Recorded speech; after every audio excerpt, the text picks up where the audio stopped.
Gracias al primer webinar que tenemos acá en español de Megger, donde en esta primera sesión estaremos hablando sobre el análisis de la condición mecánica de transformadores de potencia, mitos y verdades del ensayo de CFRA. En esta sesión le acompaña un servidor, Ariel Toribio, quien soy gerente regional para el área de Latinoamérica, y como expositor tenemos a nuestro especialista, el ingeniero Raúl Álvarez. Durante esta sesión va a ser de unos 50 minutos, donde Raúl Álvarez va a estar mencionando en detalle el tema de este webinar. Y en adición también se tendrá unos 10 minutos luego de la presentación para contestar algunas de las preguntas que ustedes tengan. Para que ustedes se familiaricen un poquito mejor con Raúl Álvarez, les voy a compartir un poco de su biografía. El ingeniero Raúl Álvarez es ingeniero electricista de la Universidad de La Plata en Argentina, con máster en Ingeniería Eléctrica de UPM en España. Él posee una vasta experiencia en el rubro de ensayos de laboratorio, de campo y en el diagnóstico de equipamiento eléctrico de media y alta tensión, siendo su especialidad los ensayos de diagnósticos de transformadores de potencia.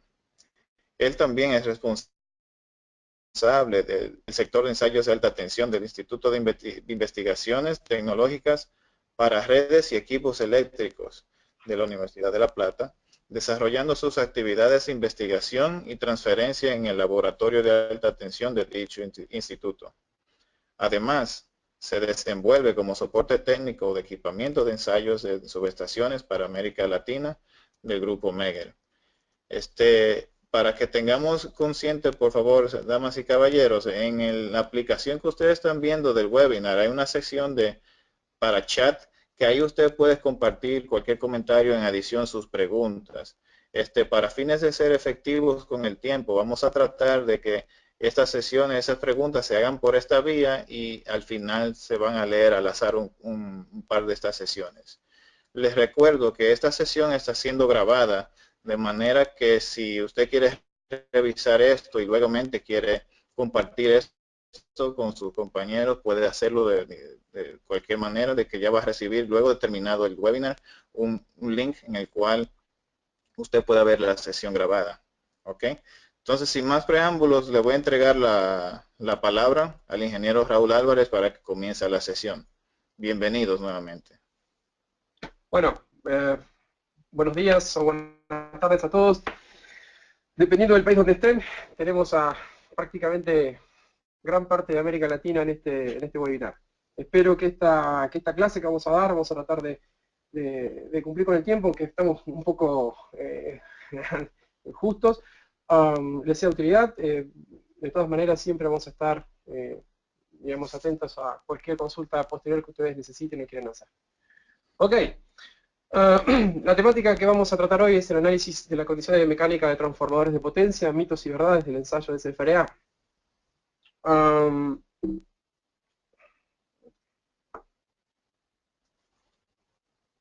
¿Cuál es el contenido de la presentación? Vamos a tratar los mitos y verdades de CFRA, vamos a hacer una presentación de cuáles son los mitos y las verdades, ¿sí? En términos de preguntas. Vamos a hacer una presentación de la prueba en sí, que, como vamos a ver, está orientada a determinar la condición mecánica del transformador. Vamos a hacer una breve reseña histórica. Vamos a tratar conceptualmente los fundamentos principales de la prueba. Vamos a tratar algo que es muy importante y que no todos conocen, que es la normalización de la prueba de CFRA. Finalmente vamos a ver algo, quizá de los puntos también más importantes de esta presentación, que es la metodología y configuraciones de la prueba de CFRA.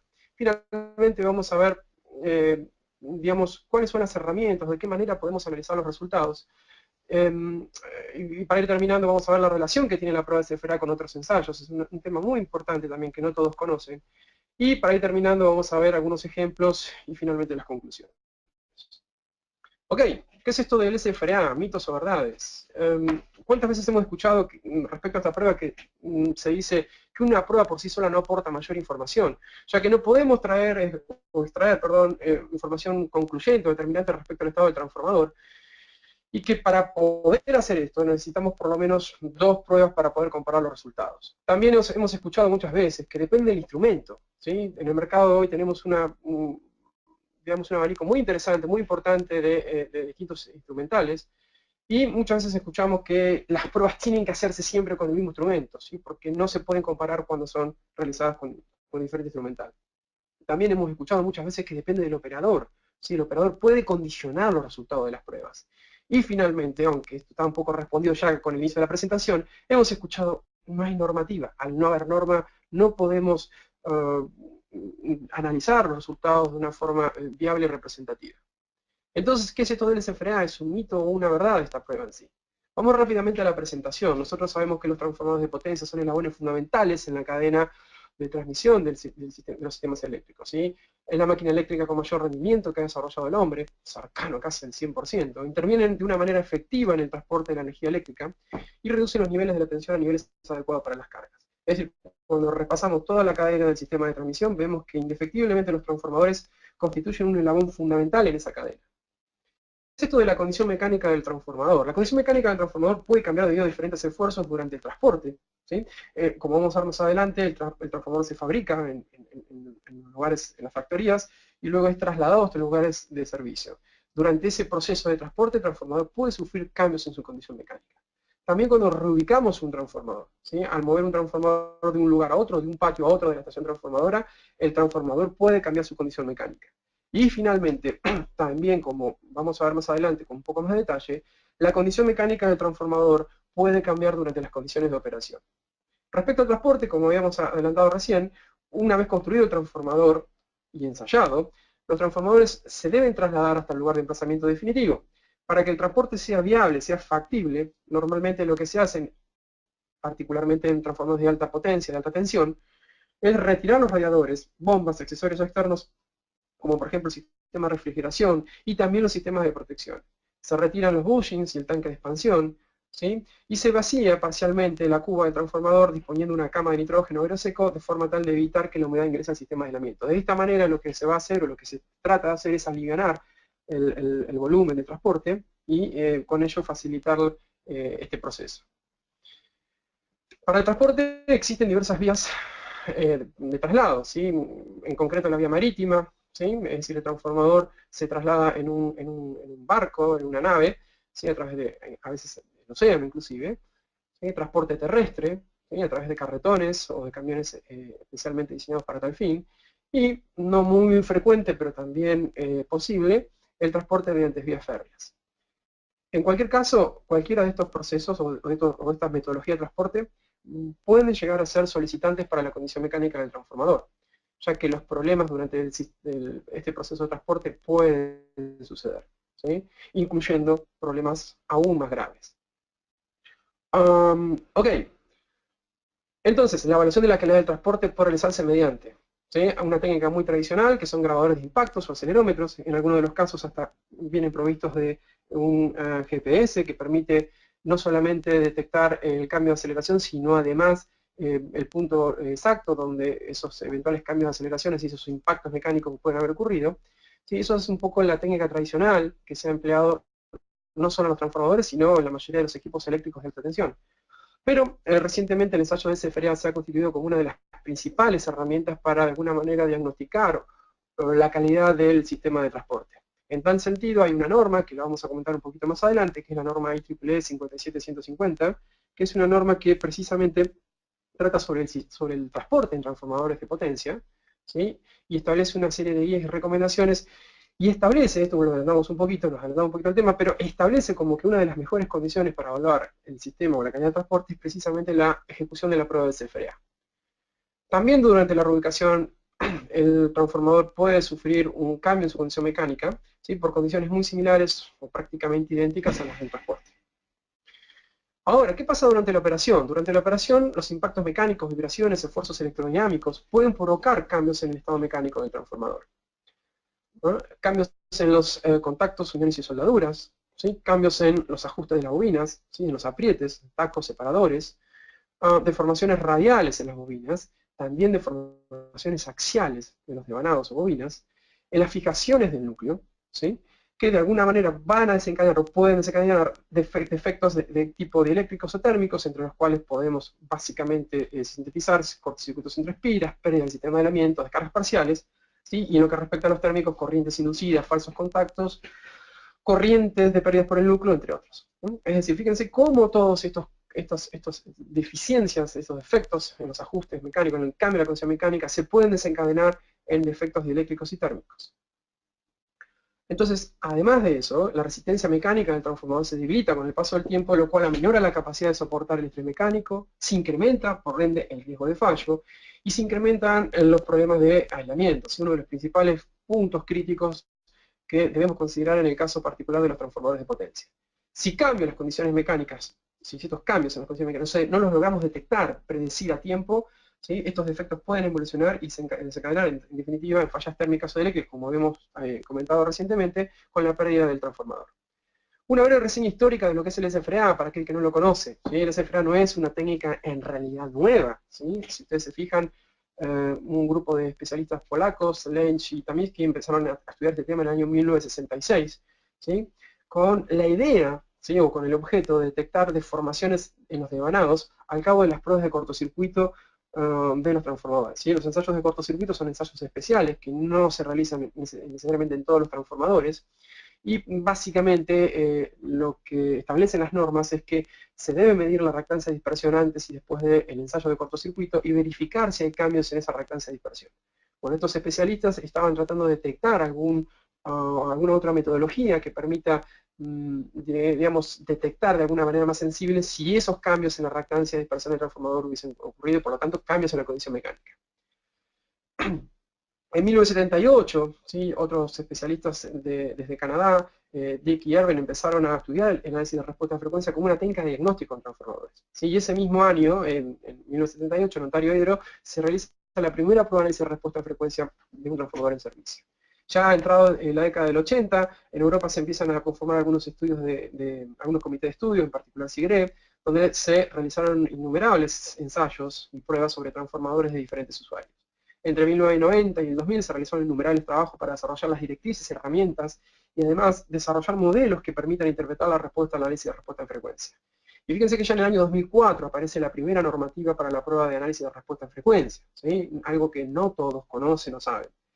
En la actualidad, el análisis de respuesta en frecuencia es una tecnología ya establecida y difundida, ¿sí? Que permite establecer la condición del transformador, es decir, que se ha convertido en una herramienta elemental para determinar la condición de los transformadores, y no solamente para fabricantes, sino también, obviamente, para usuarios.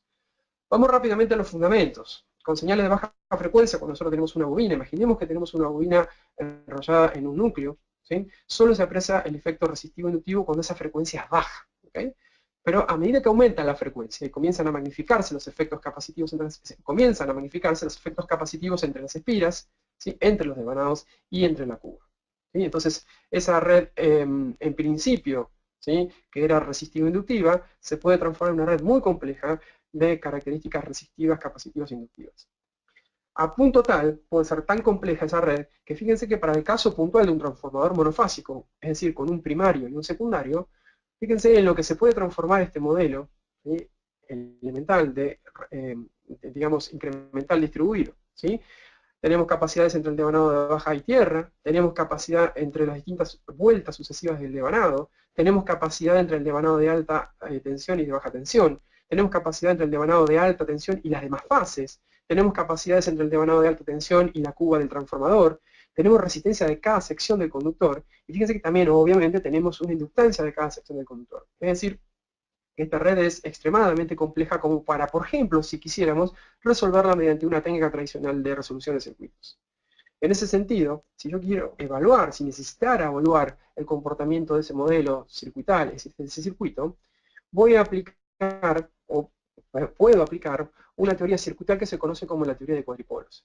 ¿En qué consiste la teoría de cuadripolos? Básicamente, en que el transformador, en este caso puntual, lo voy a ver como una caja, ¿sí? Que tiene dos puertos, un puerto de entrada y un puerto de salida, ¿sí? Esa caja está compuesta en realidad por una malla, por un circuito resistivo, inductivo, capacitivo, es decir, por una red de RLC.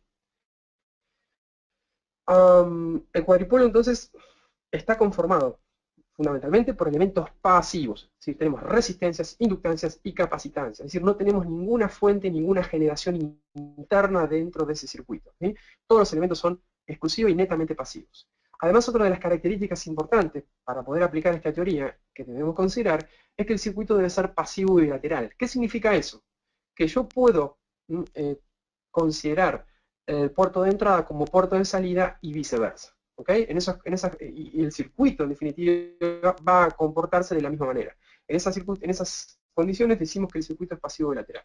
Con todas estas suposiciones, con todas estas asumiciones, mejor dicho, vamos a aplicar esta teoría del cuadripolo a los fines del análisis de respuesta en frecuencia del transformador.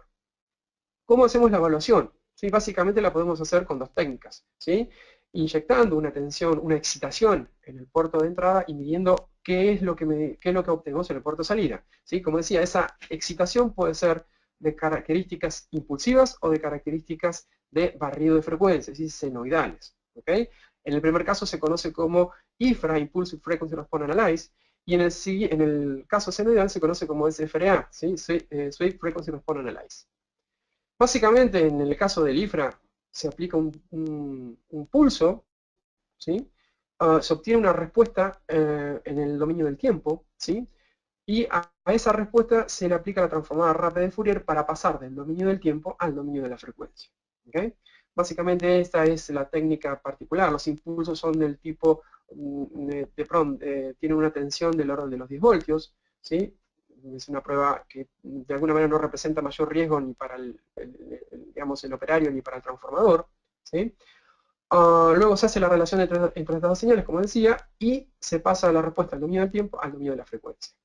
En el caso particular del SFRA, ¿sí? De la respuesta a la señal senoidal, es básicamente el mismo concepto, pero en vez de aplicar una tensión, un voltaje, ¿sí? Al puerto de entrada de característica impulsiva, aplicamos un voltaje, una tensión de característica senoidal. La relación entre la tensión de salida y la tensión de entrada, ¿sí? Donde esa tensión tiene la particularidad, esa tensión senoidal, que lo que vamos a hacer es vamos a variar la frecuencia, ¿sí? En un espectro que normalmente va entre los 20 Hz a los 2 MHz para el caso particular de los transformadores. Entonces, ¿cuál es la diferencia entre el IFRA y el SFRA? ¿Sí? En el IFRA básicamente se pueden medir varias funciones de transferencia a la vez, ¿sí? Es una medición relativamente rápida, ¿sí? Es muy sensible. Entre las desventajas que tenemos, ¿sí? La resolución de frecuencia fija, es difícil filtrado, requiere de mucho equipamiento, dificultad relativa para lograr repetitividad, ¿sí? Y difícil interpretación de los resultados. Entre el SFRA, ¿sí? Prácticamente lo que eran desventajas para el IFRA aquí son ventajas, ¿sí? Alta relación señal-ruido, buena repetitividad, escaneo un amplio rango de frecuencias, tenemos una buena resolución, ¿sí? De fácil interpretación, requerimos un solo equipo, ¿sí? Y como desventaja respecto al IFRA que solamente podemos realizar una medición a la vez.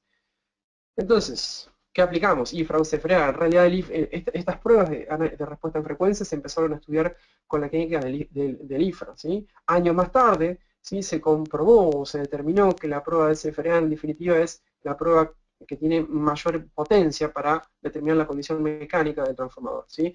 A punto tal que hoy día prácticamente la totalidad de todo el instrumental que vamos a poder conseguir en el mercado hace las pruebas de análisis de respuesta en frecuencia con la técnica de SFRA, ¿sí? Con la técnica de barrido de frecuencia. Vamos un poquito más a la teoría, pero teoría liviana al fin, ¿sí? Habíamos dicho que el transformador lo vemos con un cuadripolo, con un puerto de entrada y un puerto de salida. En esos términos vamos a definir una función de transferencia, en este caso la vamos a llamar como T, donde esa función de transferencia se calcula como la tensión de entrada sobre la tensión de salida. A esa función de transferencia, al ser un número complejo, porque tenemos involucradas tensiones senoidales, ¿sí? Vamos a poder calcularle un módulo y una fase, ¿sí?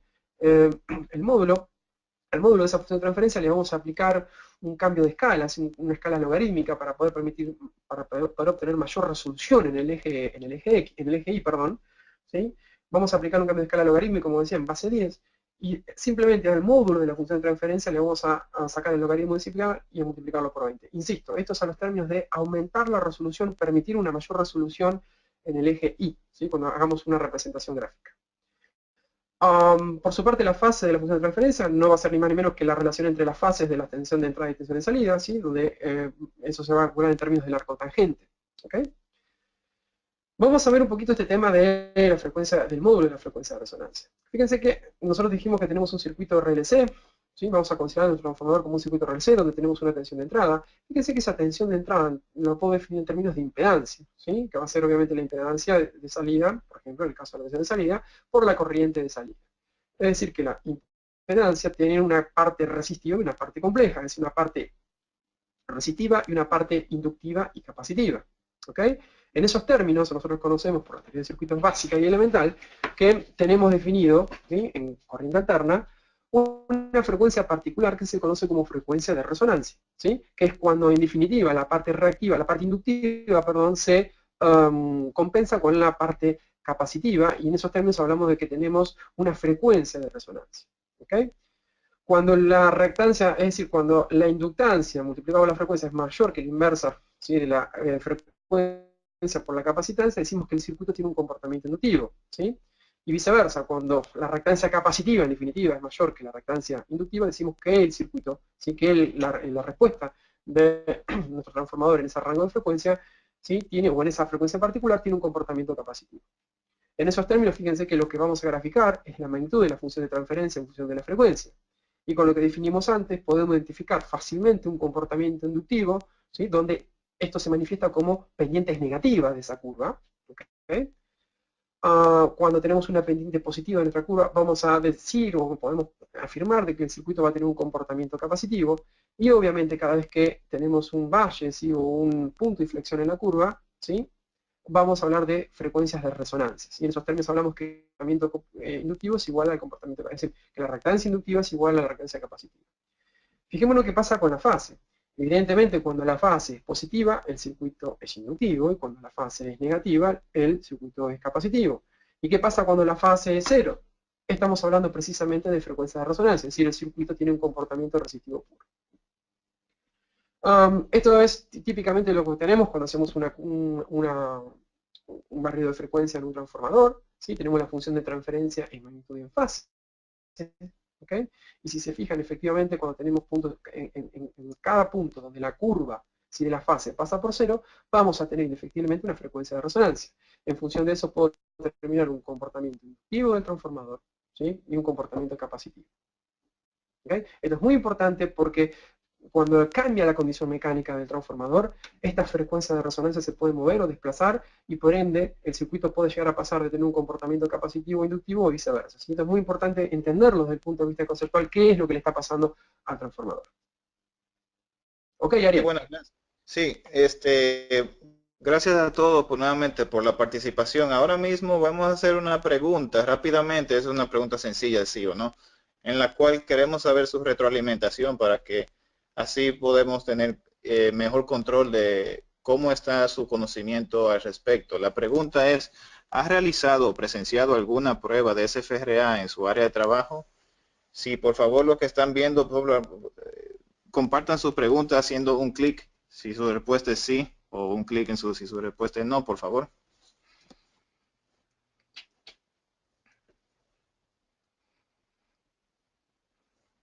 Tomaremos un par de segundos simplemente para tomar esto, y de manera que veo que ya el 100% básicamente ha contestado la pregunta. Eso era solamente todo. Voy a cerrar el poll, así voy a tener un par de preguntas más adelante para que tener simplemente su retroalimentación, tener mejor control de cómo es su experiencia en el área de trabajo.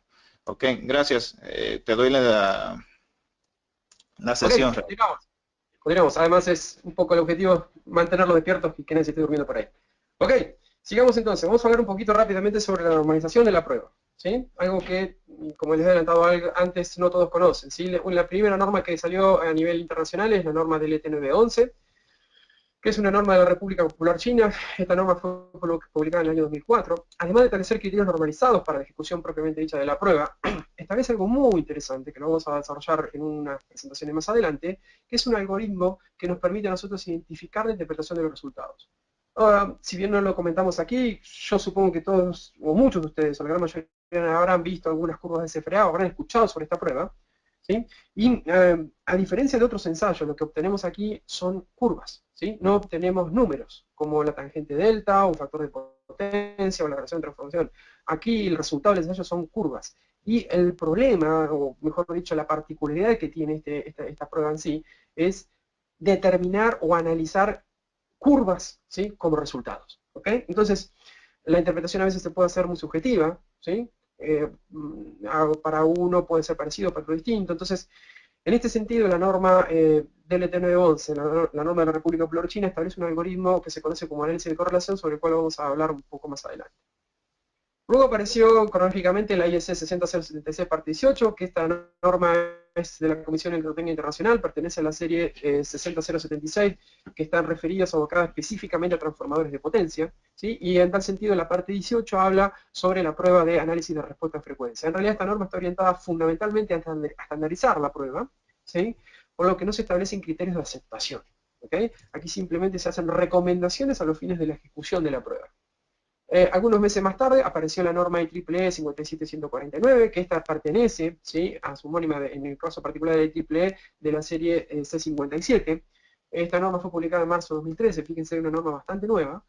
En esta norma se desarrolla también el marco teórico, lo que IEC, se emiten recomendaciones con los fines de tratar de, o procurar la estandarización de la prueba, ¿sí?, de la misma manera que IEC, pero la diferencia respecto a la IEC, que es algo, proponen o establecen algo que es muy interesante, que es lo que se conoce como una guía, como modo de fallo, ¿sí? Que es una guía para la interpretación de los resultados.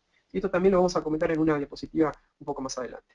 Y también les dejo como referencia, ya se lo había comentado antes, la norma IEEE 57150, que es una guía para el transporte de transformadores y reactores por encima de 10 MVA, ¿sí? Esta norma, además de establecer guía y una pauta para ese proceso, ¿sí?, establece que, como ya se le había adelantado, que una de las mejores técnicas para evaluar la calidad de transporte es precisamente la ejecución del SFRA. ¿Sí? La norma recomienda hacer la prueba de SFRA en fábrica, ¿sí?, previo a su transporte. Indica además que es muy importante repetir las mismas configuraciones del ensayo, ¿sí?, en fábrica respecto al lugar de emplazamiento. Para aquel que esté interesado en estudiar un poco la teoría de la prueba, ¿sí?, entre la documentación más importante, si bien este documento no es una norma, es un reporte técnico, les puedo recomendar, o se les recomienda, que analicen y estudien el documento de Sigret en Calvosur 342, y que es el análisis de la condición mecánica de transformador utilizando la prueba de análisis de respuesta a frecuencia. Sí, probablemente sea la mejor guía de referencia para el estudio y los fundamentos de la prueba. Se realiza un desarrollo teórico de la prueba, se indican antecedentes de ensayos, resultados representativos, ¿sí? Y de alguna manera también se desarrolla una guía un poco más light, ¿sí?, no tan elaborada para la interpretación de los resultados respecto a lo que propone IEEE.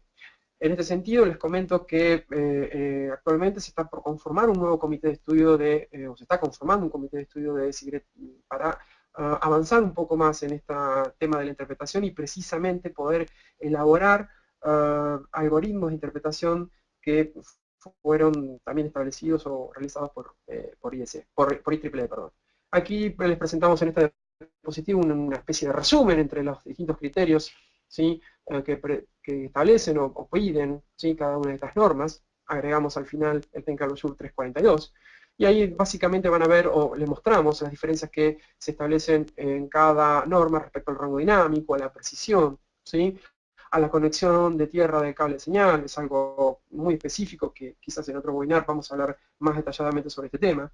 Algo muy interesante, ¿sí?, que es el tema del autotest. Y el autotest es, como esta es una prueba muy sensible a contactos, ¿sí?, al estado propiamente funcional del equipo, es muy importante y altamente recomendable, fíjense, en el caso particular por IEC y IEEE, realizar una prueba previa antes de hacer una prueba en un transformador, ¿sí?, con el fin de verificar que nuestro sistema de medidas se encuentra o funciona en correctas condiciones.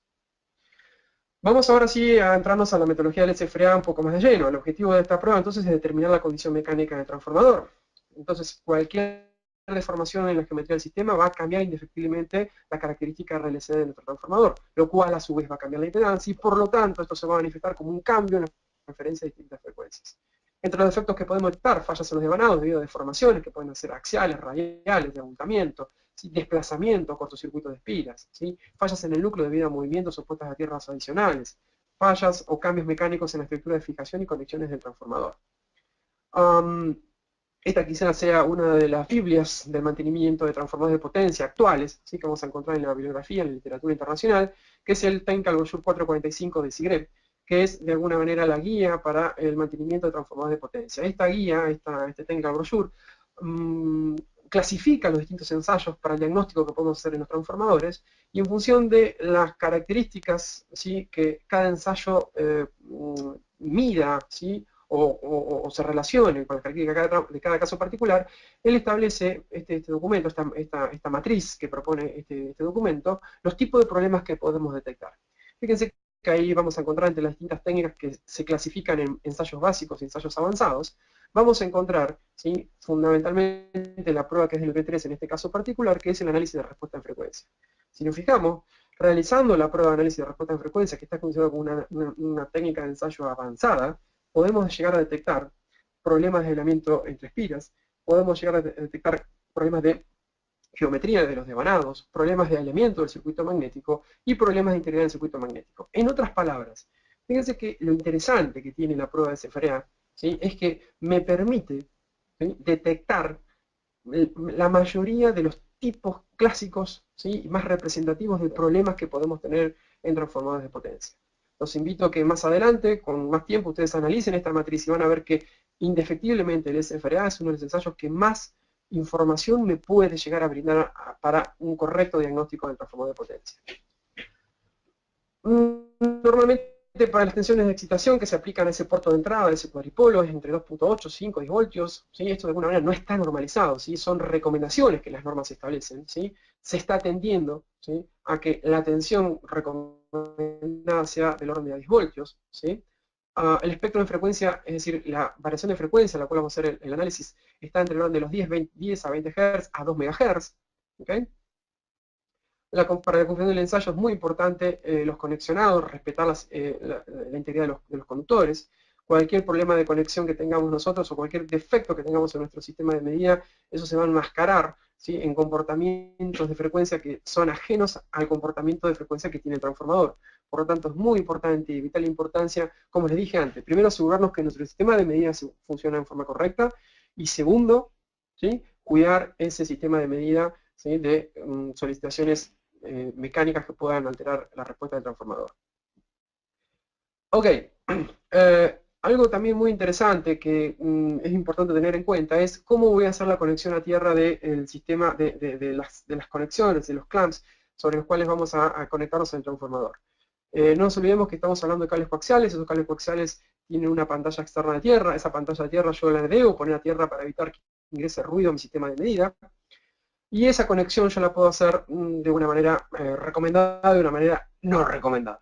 En el primer caso, siempre lo que se recomienda de forma correcta, la forma correcta sería hacer la conexión en el camino más corto posible a tierra. ¿Sí? Sería un poco la técnica a emplear. Si yo, por el contrario, dejo una conexión o hago una conexión con una forma arbitraria, eso me va a representar una determinada inductancia, y esa inductancia, en definitiva, va a ser, o esa disposición, mejor dicho, va a ser muy poco probable que yo, cuando reitere la medición, pueda repetir, ¿sí?, la misma disposición, y eso se va a manifestar de alguna manera en un cambio en la inductancia, ¿sí?, de ese lazo de conexión, lo cual se va a manifestar, por ende, en un cambio, una diferente respuesta en frecuencia, particularmente en alta frecuencia. En este caso particular vamos a ver en la sección de ejemplos, cuando estemos terminando la presentación, una comparación entre estas dos prácticas. La pregunta sería, ¿cómo asegurar que el sistema de medida del instrumento y FRA se encuentran en forma correcta? Como les decía, realizar una medición en un sistema de referencia conocido. Entonces, otra de las típicas preguntas es esto: ¿cómo se analizan los resultados? ¿Cómo se deben obtener las mediciones de referencia? ¿Cuándo? ¿Y cuándo se debe hacer el ensayo? Básicamente, en el cómo tiene tres posibilidades. Lo primero que podemos hacer es un análisis basado en el tiempo. Sobre el mismo transformador vamos a hacer una prueba en el año 1 y vamos a repetir esa prueba en el año 2. ¿Sí? Otra de las posibilidades es análisis basado en el tipo constructivo. Muchas veces en nuestras subestaciones, en nuestras estaciones transformadoras, tenemos transformadores hermanos, transformadores parecidos. ¿Sí? Entonces podemos llegar a comparar las respuestas entre esos dos transformadores. Eso es lo que se conoce como análisis basado en el tipo constructivo. Y finalmente tenemos el análisis basado en el diseño. Es decir, imaginemos que no tenemos ninguna de las otras dos particularidades y que simplemente tenemos un transformador sin ningún historial de prueba anterior. Podemos aplicar, ¿sí?, algo que se conoce como el análisis basado en el diseño. Y en principio, ¿sí?, conceptualmente, ¿qué significaría esto? Que las fases, ¿sí?, extremas, en este caso imaginemos la fase 1 y la fase 3, deberían tener comportamientos bastante simétricos. ¿Ok? Eso es de alguna manera lo que vamos a hacer con el análisis basado en el diseño. Más adelante vamos a hablar sobre el sistema en particular. ¿Y cómo es que se analizan los resultados? Como un semáforo, simplemente. Si los resultados están ok, ¿sí?, tenemos que las mediciones de referencia son iguales a las nuevas mediciones, o el análisis basado en el diseño es aceptable y con respuestas típicas. luz verde, podemos seguir adelante con el servicio transformador, ¿sí? Ahora, ¿qué pasa cuando tenemos justamente lo contrario, que las mediciones de referencia son diferentes a las mediciones, o que el análisis basado en el diseño no es aceptable? En esos casos particulares, luz roja, y tenemos que investigar con pruebas adicionales. ¿Cuándo obtener las mediciones de referencia? Bueno, básicamente cuando el transformador es nuevo, cuando se conoce que el transformador está en buenas condiciones, ¿sí? Cuando se adquiere el instrumento para pruebas de CFRA, ¿sí? Muchas veces tenemos la posibilidad de adquirir en nuestro sistema de instrumental el equipo de CFRA. Bueno, lo primero y lo recomendable es tratar de hacer CFRA la mayor cantidad de nuestros transformadores posible. Cuando se repara un transformador, ¿sí? Esta prueba también ustedes la habrán escuchado como la prueba de la huella digital. Cualquier cambio entonces en la condición mecánica, esto se puede manifestar como, o se va a manifestar en definitiva, como un comportamiento en frecuencia diferente, ¿sí? Por lo tanto, cuando tomamos alguna acción correctiva, la respuesta va a cambiar. Entonces nos tenemos que asegurar de volver a tomar una nueva medición de referencia. Configuración de ensayo, algo muy, muy importante que tenemos que tener en claro desde el punto de vista conceptual. Son 4 las configuraciones, ¿ok?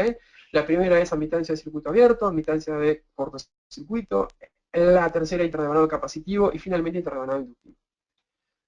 Vamos a suponer para esta presentación simplemente que tenemos un transformador de trifásico de 2 devanados en conexión triángulo estrella, ¿ok? Para la configuración de admitancia de circuito abierto, fíjense que lo que vamos a hacer es vamos a inyectar nuestra tensión y de prueba vamos a medir la tensión que realmente estamos inyectando en la fase H1 y vamos a medir en la fase H2, estando el resto de las bobinas en circuito abierto. Y vamos a hacer las tres combinaciones posibles. Vamos a inyectar en H2, medir en H3 y luego a inyectar en H3 y medir en H1. Las respuestas, es decir, vamos a tener 3 respuestas en este caso puntual. ¿Sí? Las respuestas de esta configuración entonces van a variar entre mediciones con diferentes estados de magnetización del núcleo. ¿Por qué? Porque la respuesta de esta configuración está gobernada básicamente por la impedancia de magnetización del transformador, ¿sí? Particularmente en bajas frecuencias. Las curvas típicas que tenemos son de esta forma, ¿okay? En una conexión estrella por lo general se presenta una resonancia simple. Fíjense que en la primera resonancia hay 2 curvas que tienen 2 frecuencias de resonancia, ¿sí? Y hay una curva que tiene una única frecuencia de resonancia. Indefectiblemente esto se va a deber a que las curvas que tienen 2 frecuencias de resonancia son las columnas extremas, y la columna que tiene la curva que tiene una única frecuencia de resonancia corresponde a la fase central. En el caso entonces que los devanados estén conectados a un triángulo, es típicamente lo que vamos a poder observar. Entonces fíjense que sin contar ningún historial previo, ¿sí? Sin tener ninguna referencia, y si yo encontrara un comportamiento completamente diferente a lo que debería esperar, que serían estas condiciones, yo ya podría afirmar o sospechar de que al transformador algo raro le está pasando, ¿ok? Respecto a la admitancia de cortocircuito, fíjense que es básicamente de la misma conexión, pero a diferencia de la admitancia de circuito abierto, lo que hacemos aquí es poner en cortocircuito el secundario, ¿sí? La respuesta en alta frecuencia es similar a la admitancia de circuito abierto, y la curva de respuesta en frecuencia es similar en el rango de medias a altas frecuencias, ¿sí? La influencia del núcleo prácticamente desaparece en baja frecuencia, ¿sí? Porque la respuesta de baja frecuencia se caracteriza por la impedancia de cortocircuito o la reactancia de fuga en lugar de la inductancia de magnetización. Otra de las características que vamos a encontrar en este tipo de respuestas es que todas las fases deben ser muy similares entre sí, ¿sí? Las 3 respuestas deberían ser muy similares entre sí, ¿okay? Ahora, fíjense qué es lo que pasa cuando yo comparo, ¿sí? La admitancia de circuito abierto y la admitancia en cortocircuito, perdón, para una misma fase. Efectivamente, fíjense que a medida que aumenta la frecuencia, ambas respuestas deberían tender a parecerse, ¿sí? Esto es lo lógico, esto es lo esperado, ¿okay? Entonces, fíjense nuevamente, si yo no obtuviera un resultado de estas características es porque algo raro, alguna condición asimétrica le está sucediendo al transformador. Vamos a la tercera configuración, intervalado capacitivo. En este caso particular, fíjense que vamos a inyectar tensión o excitación por la fase H1 y vamos a medir ahora en la fase X1, ¿sí? Es decir, la fase del secundario, estando todo el resto de las conexiones en vacío, ¿ok? Y vamos a hacer, de igual manera que en los casos anteriores, las 3 combinaciones posibles. Fíjense que en este caso, la señal se va a acoplar a través de lo que conocemos como el elemento interdevanado. La impedancia disminuye, ¿sí? A medida de que aumenta la frecuencia, ¿sí? Es decir, toda la señal se va a acoplar a través del elemento interdevanado, ¿sí? Las respuestas típicas que yo voy a obtener para este tipo de configuración son como las que estamos viendo aquí. Es decir, a medida que aumenta la frecuencia, empieza a disminuir la impedancia. Y eso lo vamos a ver manifestado como una curva como la que vemos aquí. Entonces, nuevamente, si al transformador si el sistema interdevanado, el límite interdevanado transformador tuviera alguna geometría, un cambio en la condición mecánica particular, ¿sí? Yo no voy a obtener respuestas típicas, ¿sí? Como la que le estamos mostrando en este slide. Vamos a la última de las configuraciones, que es el interdevanado inductivo. En el rango de baja frecuencia, la magnitud es prácticamente constante, ¿sí? Y se define por la relación de transformación. Es decir, fíjense que lo que vamos a hacer, vamos a inyectar voltaje y tensión por la fase H1 y H2, y vamos a medir, ¿sí? Por la fase X1, ¿sí? Respecto, en este caso particular, con este ejemplo, a el centro de estrella del bobinado secundario. Es decir, en otras palabras, si estamos aplicando tensión en el primario, estamos midiendo tensión, ¿sí? O voltaje en el secundario. Esto no es ni más ni menos que una prueba de relación de transformación, ¿sí? Una prueba TTR. Fíjense que lo que vamos a obtener son curvas típicas, ¿sí? Que tienen esta forma, donde, como les comentaba, en bajas y medias frecuencias, la respuesta es prácticamente lineal y se representa por la relación de transformación, y a medida que la frecuencia aumenta ya es un comportamiento muy particular, muy difícil de predecir, ¿sí? Es decir que, en definitiva, en baja frecuencia estamos midiendo la relación de transformación, que, como debiéramos esperar, debe ser prácticamente constante. Fíjense que cuando exploramos la fase para ese mismo rango de frecuencia, indefectiblemente la fase tiene que ser cercana a los 0 grados. ¿Okay? Es decir, el bobinado primario está en fase con el bobinado secundario. Vamos a ir rápidamente a los análisis de los resultados. ¿Sí? ¿Cómo podemos analizar los resultados? Bueno, aquí juega la experiencia un rol fundamental, pero también tenemos, digamos, algunas herramientas de análisis, como es el análisis de correlación de la norma del ET911 y lo que les había anticipado yo, los modos de fallo de triple. En cualquier caso, y desde el punto de vista conceptual, lo que nosotros tenemos que tener en cuenta es que cuando analizamos o comparamos dos curvas, ¿sí? Cuando vemos, independientemente de la configuración de que se trate, cambios, ¿sí? En bajas frecuencias, quien decimos que cambió la condición magnética, que cambió la condición mecánica, precisamente el estado magnético del núcleo. Cuando esos cambios se ocurren en frecuencias medias, ¿sí? Entre 10, 20 kHz a los 200, 300, 700 kHz, decimos que quien cambió la condición mecánica son los devanados, ¿sí? Las bobinas. Y por encima, entre los 400, 500, 600 kHz, ahí estamos hablando de problemas de contacto, ¿sí? Por ejemplo, problemas de contacto en el regulador. Una cosa muy interesante, que también es importante tenerla en cuenta, fíjense que nosotros estamos graficando estas curvas en el eje X, normalmente la vamos a ver en escala logarítmica. ¿Qué es lo que me permite a mí la escala logarítmica? Tener una buena resolución en bajas y media frecuencia. Pero fíjense que yo pierdo resolución cuando quiero ver cómo es el comportamiento de dos curvas o más en el rango o en el espectro de alta frecuencia.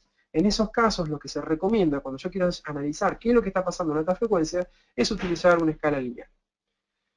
Les voy a comentar muy conceptualmente cómo funciona esto del análisis de correlación. Como les había adelantado, la norma china del ET911 propone un método para analizar dos curvas, ¿sí? Cuando yo quiero analizar dos curvas y determinar si esas curvas son parecidas o son diferentes, ¿sí? Es decir, evitar de alguna manera la subjetividad de cada operario o cada operador en particular. ¿Qué es lo que hace esta norma? Imaginemos que queremos comparar esa curva roja con esa curva en color azul. Algunos para decir son distintas, otros para decir son parecidas.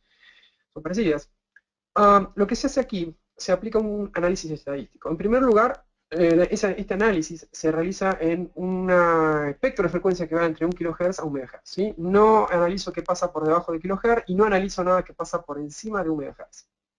¿Sí? A ese rango de frecuencia, a su vez lo divido en tres rangos de frecuencia, un rango que voy a llamar de baja frecuencia, un rango de media frecuencia y un rango de alta frecuencia. Y, como les dije, a esas dos curvas voy a aplicarle un análisis estadístico, calculando una varianza, ¿sí? Una covarianza luego. Voy a normalizar ese resultado y finalmente voy a calcular lo que se conoce como un factor R. ¿sí? No nos vamos a meter de ninguna manera en esta presentación a analizar estos criterios estadísticos, pero sí lo interesante es que queremos que sepan de dónde sale esto. Entonces, en cada rango particular, ¿sí? En cada uno de estos tres rangos, voy a aplicar este criterio estadístico. Y voy a calcular, en definitiva, ¿sí? Un factor R que lo voy a evaluar con la tabla que estamos presentándole ahí. Es decir, si ese factor R para, por ejemplo, el rango de baja frecuencia, ¿sí? Está por debajo de 0,6, decimos que tenemos una deformación severa. ¿sí? Decimos que el transformador, por el contrario, vamos al otro extremo, es normal cuando el factor R de baja frecuencia está por encima de 2, ¿sí? Y cuando el factor de media frecuencia está por encima de 1, y cuando el factor de alta frecuencia está por encima de 0,6. ¿okay? Eso de alguna manera es un criterio estadístico que se ha aplicado en función a una innumerable cantidad de pruebas que han realizado los comités de estudio de la República Popular China, y han encontrado que este sistema es un sistema muy, digamos, importante para poder evaluar la diferencia entre dos curvas. Ahora, como muchos de ustedes se habrán dado cuenta, ¿cuál es la limitación que tiene este análisis? Que se centra exclusivamente en el rango de los devanados del transformador. ¿Sí? Es decir, no me dice nada qué pasa con el núcleo y no me dice nada qué pasa con los contactos. La otra posibilidad de analizar los resultados es lo que conocemos como el modo de fallos de IEEE 57149. Aquí establece básicamente los 10 modos de fallo que ustedes ven en la pantalla, ¿sí? Deformación radial, deformación axial, abultamiento, defectos en el núcleo, resistencia de contacto, cortocircuito entre espiras, circuitos abiertos, aflojamiento de los devanados durante el transporte, magnetismo residual, o por ejemplo pantallas sueltas. ¿Y qué es lo que propone, o qué es lo que digamos, establece la norma puntual? Para cada uno de estos modos de fallo, ¿sí? Propone una tabla, ¿sí? Y en esa tabla se tienen que dar de alguna manera las condiciones, ¿sí? Particulares que ahí se detallan. Por ejemplo, en el caso particular de deformación radial, ¿sí? Tengo que tener para la admitancia de circuito abierto, ¿sí? Voy a ver que en el rango entre 20 a 10 kHz las respuestas prácticamente no son afectadas. En el rango entre 5 a 100 kHz puede haber cambios mínimos, ¿sí? Con algunas frecuencias de resonancias nuevas, ¿sí? Bueno, y así sucesivamente, ¿sí? Eso lo voy a analizar para admitancia de circuito abierto y para admitancia de cortocircuito. ¿Sí? Los modos de fallos básicamente se centran en esas dos pruebas, básicamente. Entonces, para cada una de esas fallas, ¿sí? Yo voy a seguir o voy a determinar o voy a hacer un análisis en función de lo que la norma me propone. Y si se cumplen estas condiciones particulares, puedo predecir de que al sistema, ¿sí? a la bobina en particular, o ha sido sometida a una deformación radial. ¿Sí? Esto es algo muy interesante que para cada caso puntual yo puedo aplicar la norma y de alguna manera predecir con mayor precisión cuál es el motivo del cambio de la condición mecánica del transformador. Algo muy importante, ¿sí? Muy, muy importante desde el punto de vista conceptual, que es la relación de la prueba de CFRA con otros ensayos. Si nos fijamos rápidamente y luego pensamos un poquito más sobre esta prueba, vamos a ver, ¿sí? Que en la admitancia de circuito abierto estamos haciendo una especie de ensayo de corriente de excitación, ¿sí? A frecuencia variable. Es decir que la prueba de admitancia de circuito abierto es una prueba similar al ensayo de corriente de excitación a 50 o 60 Hz. Fíjense que de igual manera cuando hacemos la admitancia de cortocircuito, estamos haciendo una especie de ensayo de reactancia de dispersión en admitancia de cortocircuito, pero a frecuencia variable, y obviamente con un nivel de tensión o de voltaje bajo de 10 voltios. ¿Okay? Es decir, que ese ensayo se relaciona básicamente con el ensayo de reactancia de dispersión a 50 o 60 Hz. Fíjense que de igual manera tenemos el interdevanado capacitivo, que dijimos que de alguna manera determina un comportamiento en frecuencia del elemento interdevanado. Es decir, se relaciona con la prueba de capacitancia y factor de potencia o tangente delta en 50 o 60 Hz. Y finalmente, como ya se habrán dado cuenta, la configuración de interdevanado inductivo se relaciona básicamente con el ensayo de relación de transformación en 50 Hz. Entonces, ¿qué es lo interesante de esto?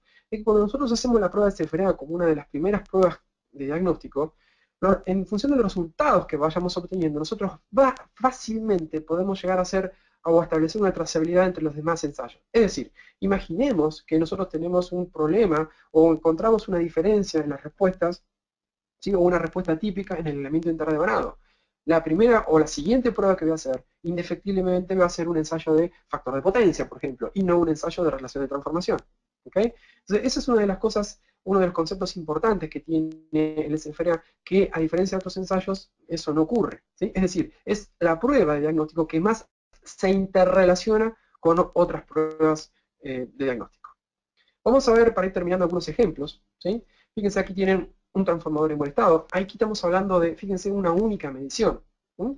Las primeras curvas que van a ver, que están, digamos, con color verde y demás, corresponde a la configuración de admitancia de cortocircuito. La que ven hacia abajo en color azul y en color negro, indefectiblemente, fíjense que se trata de la admitancia del circuito abierto.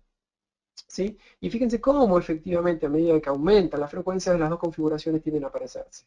Una que van a encontrar ahí entre color marrón, azul y demás corresponde a la admitancia del circuito abierto realizada desde el lado de baja tensión, que también es una prueba que comúnmente se puede hacer. Entonces fíjense que cuando nosotros obtenemos estas características, ¿sí? Estas respuestas, aún sin contar con una referencia, yo puedo llegar a predecir que el transformador se encuentra por lo menos, digamos, en condiciones geométricas, ¿sí? Que no hay ninguna respuesta que en principio me llame notoriamente la tensión. Fíjense que aquí tampoco tenemos ninguna curva de referencia, y esta corresponde al barrido de las tres fases de admitancia del circuito abierto, ¿sí?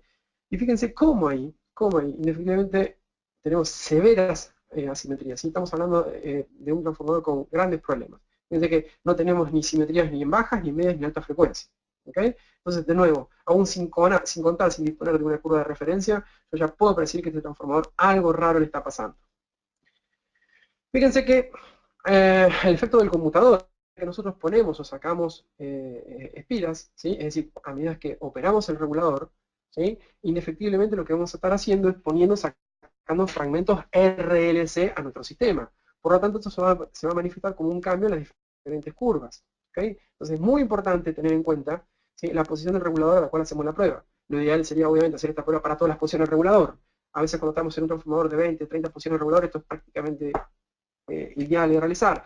Lo que se recomienda ahí normalmente es hacer por lo menos puntos extremos y punto medio, o bien poner el regulador en una posición tal en la que ingresen todos los fragmentos RLC, ¿sí? Al sistema de medida.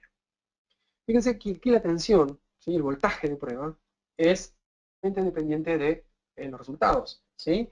Fíjense que a medida que yo varío el voltaje de prueba, cosa que no debo hacer, si siempre voy a hacer las mediciones a un único voltaje de prueba, única tensión de prueba, las respuestas indefectiblemente van a ser diferentes, en particular, como ustedes pueden ver en este ejemplo puntual, en el rango de bajas frecuencias. Aquí tienen un instrumento, una prueba hecha con un instrumento a 2.8 voltios, ¿sí? En las que ven en color verde, y aquí tienen, y en color azul, tienen una hecha a 10 voltios, que es, como les anticipé, la tensión, el voltaje de prueba más ampliamente difundido y recomendado, ¿sí? A nivel mundial.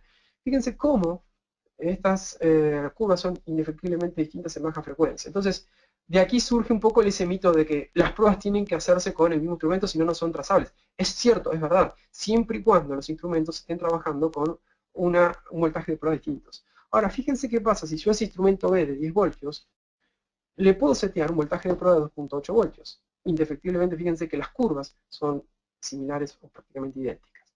¿Ok? En ese caso, si yo, mi instrumento me permite regular la tensión de prueba, tranquilamente puedo hacer una prueba representativa a la que se hizo con otro instrumento, que por ejemplo, imaginemos tenga un voltaje de prueba fijo. Fíjense las características o el impacto que tiene la prueba, el estado magnético del núcleo. Aquí se ve un ejemplo donde se hizo una prueba de resistencia de vanados, se saturó el núcleo. Fíjense cómo cuando se hizo un proceso de magnetización la respuesta fue completamente distinta. Entonces tenemos que ser muy cuidadosos, y como una de las reglas de oro de esta prueba es asegurarnos previo a su ejecución que el transformador se encuentra desmagnetizado. Fíjense que también esta prueba es sensible a los estados del núcleo, al estado de conexión a tierra de núcleo. Como sabemos, el núcleo se pone a tierra en un único punto. Fíjense cómo, si se removiera por alguna cuestión esa conexión a tierra, indefectiblemente esto se va a ver como un cambio en la respuesta de baja frecuencia. Aquí tienen un ejemplo. Esto es algo relativamente nuevo que se ha publicado en un congreso, en una publicación de un congreso internacional. Cómo es el impacto que tiene el aceite, ¿sí? En las curvas de respuesta en frecuencia. ¿Sí? Aquí en curva llena, en color negro, van a ver un aceite nuevo de un transformador, y a medida que en color verde, una degradación importante del aceite. Entonces, fíjense cómo las respuestas indefectiblemente también, ¿sí? Van a ir cambiando en algunos puntos particulares hasta de una manera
Ok, creo que tuvimos algún problema.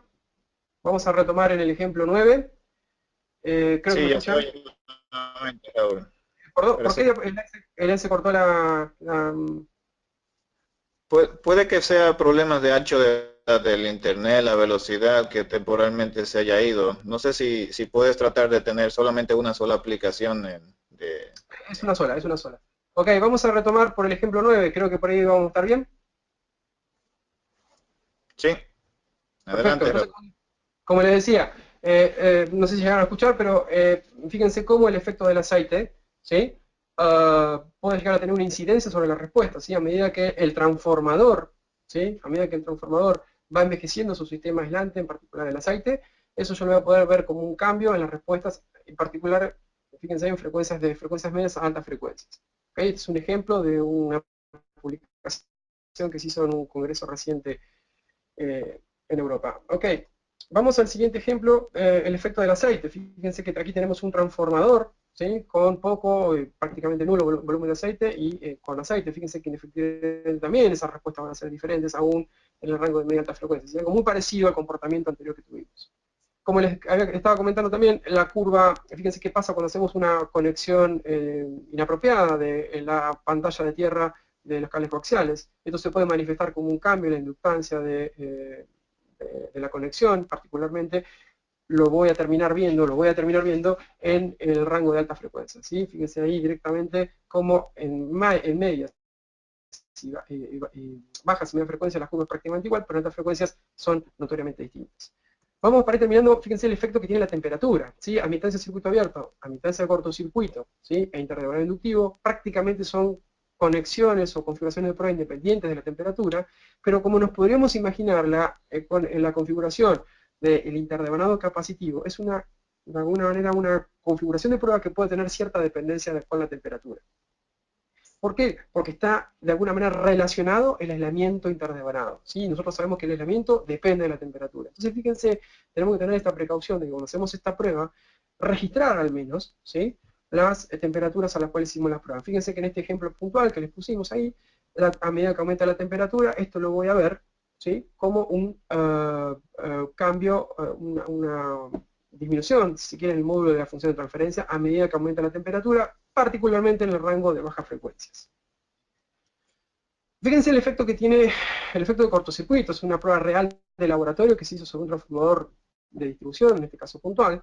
¿Sí? Fíjense que lo que tenemos aquí en color azul es antes de cortocircuito y en color rojo después de cortocircuito. ¿Sí? Fíjense cómo se ve esto. En este caso puntual, este transformador no pasó la prueba de cortocircuito porque hubo un desplazamiento de las bobinas entre primera y secundaria, un desplazamiento axial particularmente. Y fíjense cómo esto se ve. Imaginemos que únicamente tenemos las curvas en color rojo. ¿Sí? Cuando yo simplemente me voy al interdevanado capacitivo, no estoy obteniendo una respuesta típica en función de lo que vimos antes. Es decir, que a medida que aumenta la frecuencia, aumenta la impedancia, disminuye la impedancia. Fíjense que eso, simplemente yo, sin disponer de una curva de referencia, podría haber dicho que el transformador algo le pasó o tiene un comportamiento análogo en lo que respecta al interdevanado capacitivo. ¿Okay? Vamos a ir a las conclusiones entonces. Esto de los mitos y verdades de la prueba de cifrada, hemos dicho que una prueba por sí sola no aporta mayor información, que depende del instrumento, que depende del operador, ¿sí? Y también que no hay normativa. ¿Sí? Vamos a la primera. Una prueba por sí sola no aporta mayor información. ¿Sí? Vimos esto que es mito. Vimos que aplicando el análisis basado en el diseño nosotros podemos obtener información muy valiosa, ¿sí? Y hasta inclusive determinante respecto al estado o a la condición mecánica del transformador. ¿Sí? Simplemente aplicando un análisis basado en el diseño. ¿Okay?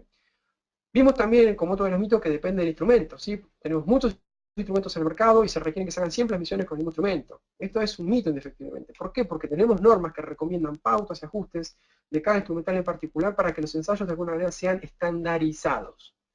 Depende del operador. ¿Sí?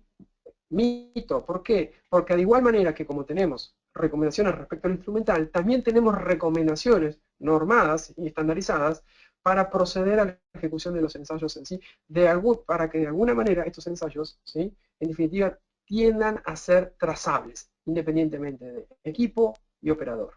Y finalmente, esta se respondió de por sí sola, incluso casi antes de empezar la presentación, de que no hay normativa. Esto es un mito porque tenemos 3 normas internacionales que, además de proponer procedimientos, 3 de ellas, 2 proponen una metodología de análisis en particular. Ok, con esto pasamos a la sección preguntas. Si hay alguna pregunta que podamos responder en el tiempo que nos queda. Sí, antes de comenzar a leer un par de las preguntas adicionales que se van a contestar de manera aleatoria, yo voy a compartir con ustedes para que me contesten rápidamente también una hacia ustedes, por favor. Y la siguiente pregunta es otra que voy a compartir con ustedes. La siguiente es, ¿le interesaría ser contactado para mayor información sobre SFRA y Megger? Por favor, compartan sus respuestas. Lo que ya contestaron, muchas gracias. Y la última pregunta sobre esto sería la siguiente.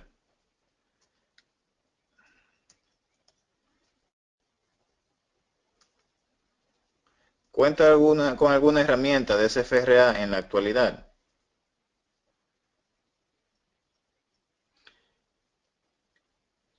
Ok. Bueno, pues con eso eran las preguntas que tenemos nosotros para ustedes. Entonces, ahora con el tiempo que nos queda, vamos a contestar unas cuantas preguntas de manera aleatoria. Acá tenemos, le hago la observación de que obviamente no podemos contestar todas las preguntas porque tenemos bastantes acá, pero estas se van a ir contestando vía email, se le van a ir contestando de manera individual. Entonces, acá tenemos, a ver, voy a tomar una pregunta al azar. Aquí tengo una pregunta de Edward, Raúl. Edward nos pregunta, ¿hay alguna diferencia en realizar las pruebas de SFRA con un trafo con aceite o sin aceite?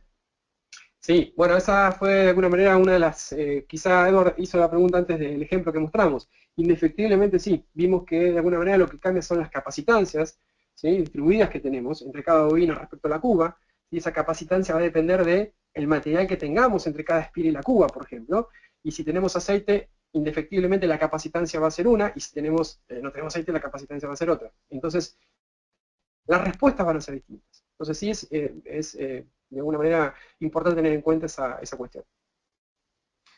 Ok. Sí, otra pregunta que nos hace Miguel por acá es, ¿la prueba de SFRA se ve afectada por la temperatura y la humedad relativa? También otra de las preguntas que se contestaron alguna vez con los ejemplos, pero es bueno remarcarlas, ¿sí? Es muy importante. Entre las 4 configuraciones de pruebas que vimos, admitancia, circuito abierto, admitancia, cortocircuito e interdevanado inductivo, es decir, la relación de transformación que vimos a frecuencia variable, como les anticipé, no son de alguna manera dependientes con la temperatura. De hecho, esto lo hemos podido verificar con bastantes pruebas de laboratorio que hemos hecho. La que sí puede ser de alguna manera sensible a la condición de la temperatura, estamos hablando de temperatura, es básicamente la prueba de interdevanado capacitivo, porque es una configuración de prueba que involucra el aislamiento interdevanado. Y si hablamos de aislamiento, el aislamiento tiene una característica diferente a distintos estados de temperatura. Respecto a la humedad, a ver, no hemos logrado discernir o detectar que pueda tener impacto sobre las pruebas de SFRA. Si en ese sentido las normativas tampoco dicen o recomiendan realizar la prueba con determinadas condiciones de humedad, ¿sí? Simplemente lo que tenemos que tener, como el resto de las pruebas, precauciones a que los bushings y los bujes estén lo más secos y limpios posible para, digamos, despreciar cualquier corriente superficial que me pueda llegar a un resultado, digamos, erróneo. Pero les diría que no tiene mayor impacto el tema de la humedad. Ok, gracias, Raúl.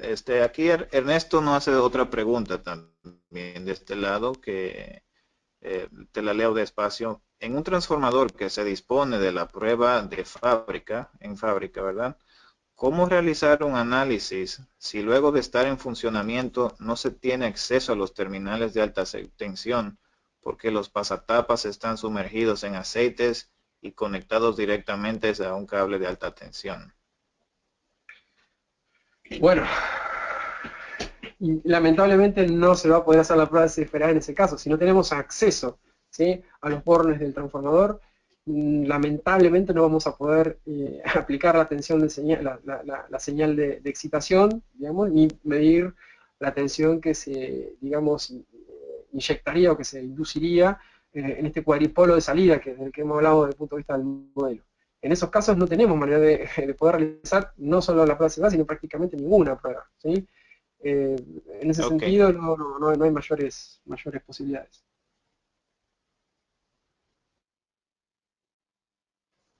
Hello, Raúl, ¿me escuchas? Hay un problema con tu audio, no se escucha muy A bien. ver, ¿se escuchó la última respuesta que di? ¿Hola? Sí, sí, ahora te escucho, que se estaba escuchando entrecortado. A ver, voy a repetir la respuesta por las dudas. Si no tenemos posibilidad de acceder a las conexiones al bushing, propiamente dicho el transformador, no vamos a poder realizar no solo la medición de CFRA, sino prácticamente ninguna otra prueba. ¿Sí? En esos casos, lamentablemente, no es una prueba que podamos realizar, ¿sí? Para este caso puntual. Ok, perfecto, ok. Gracias, Raúl. Otra pregunta más nos hace Rubén por acá. Sería, ¿cuáles podrían ser otras mediciones adicionales cuando hay dudas o advertencias mediante el resultado de una prueba de CFRA? También está bueno que las preguntas que se ve que han ido haciendo les van a quedar respondidas con la presentación.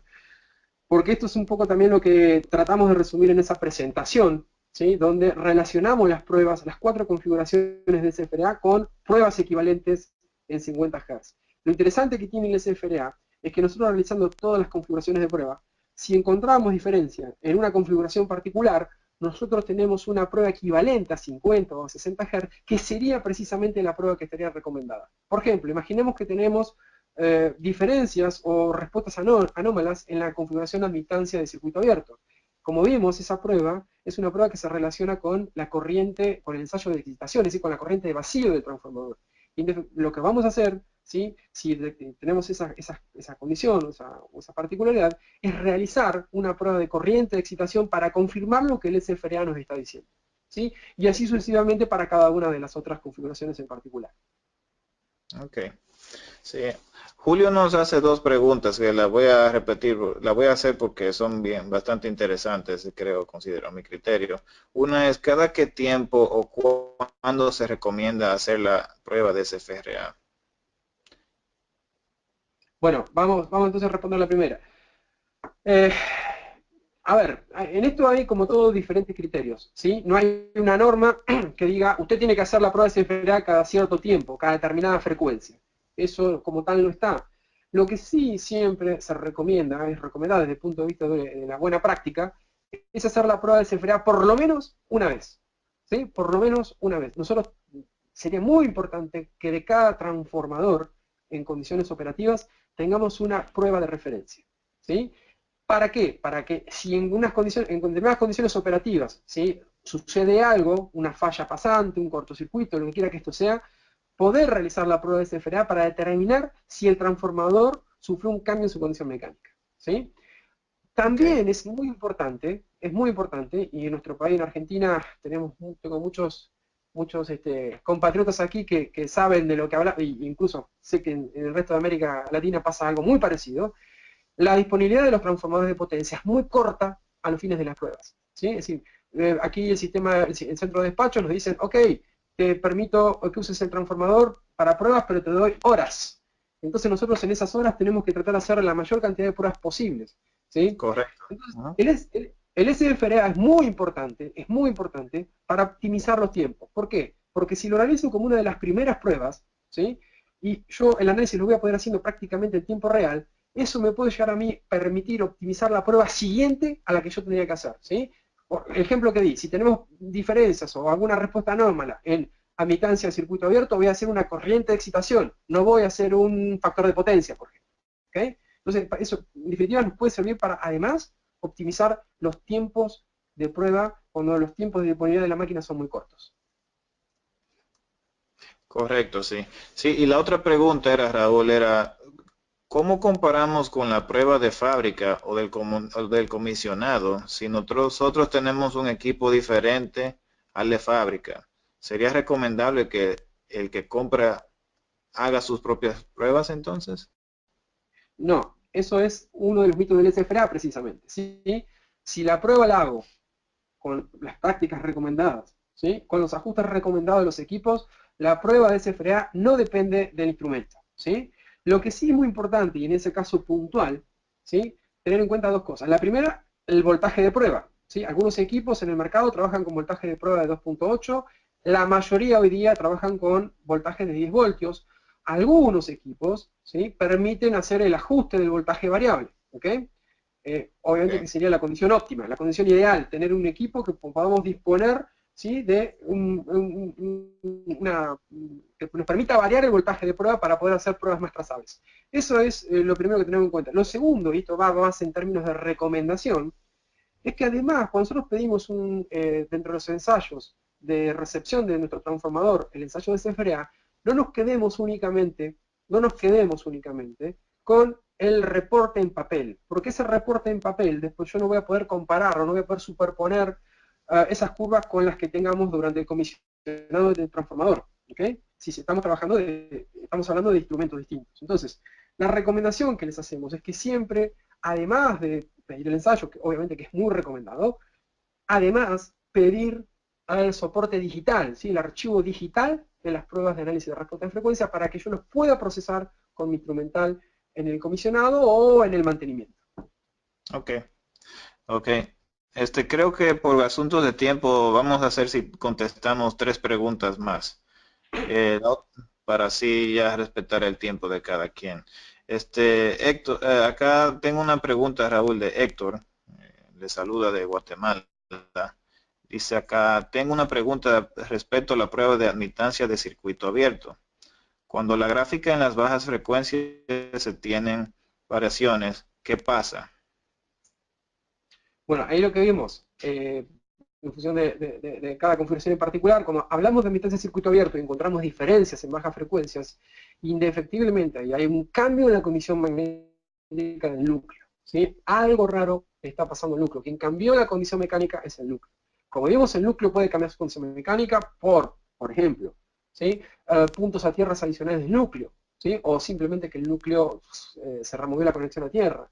También no nos olvidemos que el núcleo está compuesto por una estructura laminar, ¿sí?, con los fines de disminuir las corrientes parásitas y todas esas cuestiones desde el punto de vista teórico, ¿no? Pero entonces, si cambia la condición laminar, es decir, imaginemos que el núcleo, imaginemos que las chapas empiezan a estar en contacto eléctrico entre sí, van a aumentar las pérdidas y eso también se puede manifestar como un cambio en la condición mecánica del transformador. Sí, ahí di uno o dos ejemplos, ¿sí?, pero pueden ser unos cuantos ejemplos más, ¿sí?, que de alguna manera produzcan un cambio en la condición mecánica del núcleo, sin olvidar, muy importante, el estado magnético del transformador, ¿sí? Acuérdense, regla de oro, previo a hacer la prueba de SFRA, desmagneticemos el transformador, ¿sí? Ok. Sí, acá una pregunta de Marcos dice, ¿las pruebas de SFRA solo sirven para equipos nuevos? ¿O para qué equipos existentes? ¿Cómo se deben interpretar los datos? La prueba de SFRA en realidad sirve para cualquier transformador, ¿sí? E incluso, hoy, esta técnica del análisis de respuesta en frecuencia se está aplicando y estudiando incluso a máquinas rotantes. Fíjense hasta dónde va. La prueba de análisis de respuesta en frecuencia se puede hacer sobre cualquier transformador. Y el concepto, en realidad, es un poco el que tratamos de desarrollar en esta presentación, ¿sí? Comparar curvas que tengamos de referencia respecto a nuevas curvas, y en función de dónde tengamos esas diferencias, poder establecer qué parte del transformador cambió su condición mecánica. Luego, con una prueba eléctrica, en función, ¿sí?, de cuál de esas configuraciones me esté acusando un cambio en la condición mecánica, yo voy a confirmar el diagnóstico, ¿sí? Pero de igual manera, y remarcamos esto, que no es realmente y esencialmente necesario disponer de una curva de referencia. Yo también puedo llegar a sacar un diagnóstico muy importante sobre la condición del transformador simplemente analizando las características de las respuestas, ¿sí?, que obtenemos en cada configuración en particular, verificando que sean respuestas típicas y que sean respuestas simétricas, ¿sí?, dependiendo de cada caso particular. Ok. Y una pregunta que nos hace Carlos es, ¿cuál es el mayor beneficio de esta prueba comparado con otras pruebas? Ninguna otra prueba, como adelantamos antes, ¿sí?, como mostramos antes, se interrelaciona, ¿sí?, de la manera que el FRA se relaciona, ¿sí?, con las pruebas de 50 o 60 Hz.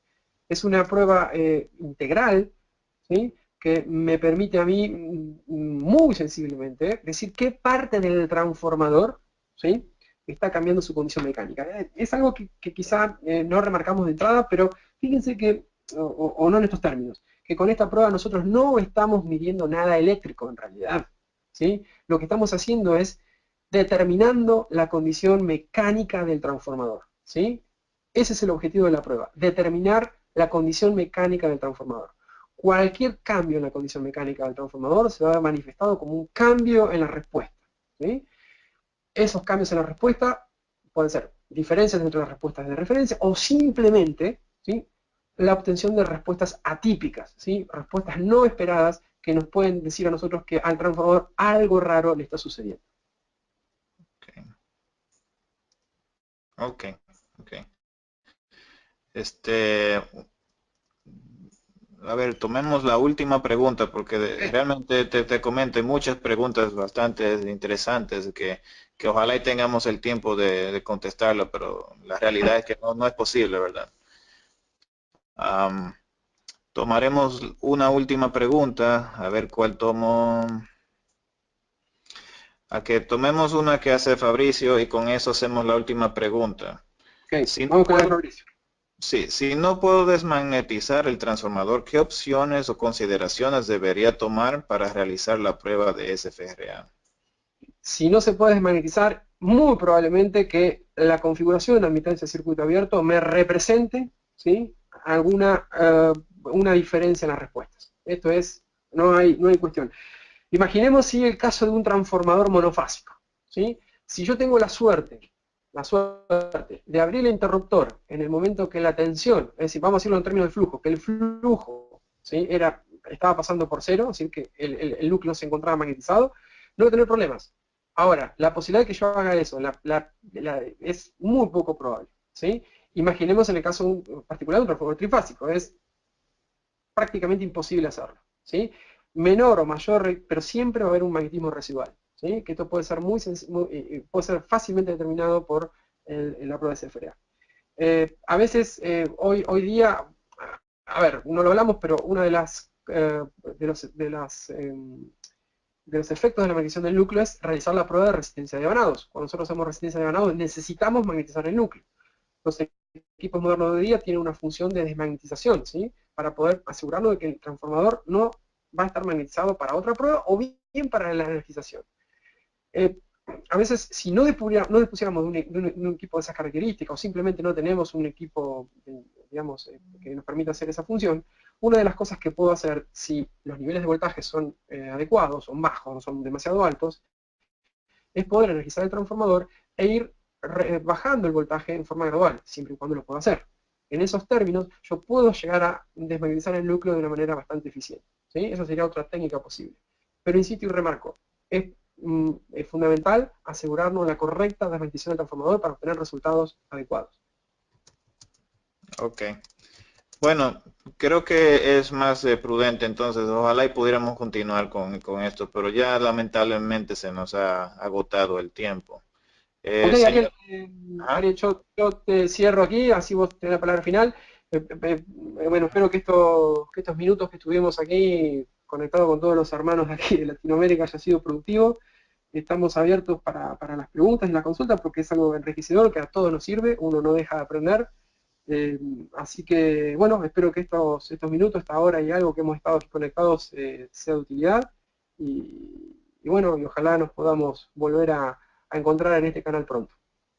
Sí, gracias. Gracias nuevamente, Raúl, por acompañarnos en esta sesión. Entonces, señores, nuevamente les repito, en unos días ustedes van a recibir un email con un link donde esta sesión está siendo grabada, donde usted puede ver esto en tipo video y todo en tanto en audio y video va a poder ver todo esto que se está grabando. Este es el primero de un calendario de diferentes webinars que vamos a tener. Cualquier consulta, por favor, contacte a su representante local en cada país y así él le podrá mantener al tanto sobre el próximo webinar que vamos a tener. Las preguntas que se están haciendo se van a ir contestando de manera individual eh, por email y se les van a estar haciendo llegar en los próximos días. Nuevamente, señores, muchísimas gracias por participar. Ojalá esto les haya sido de gran ayuda. Ariel Toribio, gerente regional para Latinoamérica, Ha sido su servidor y anfitrión en esto. Cualquier cosa, por favor, contacten a su representante local o a un servidor y nos ponemos en contacto. Ojalá y todos tengan un feliz fin de semana y que pasen feliz.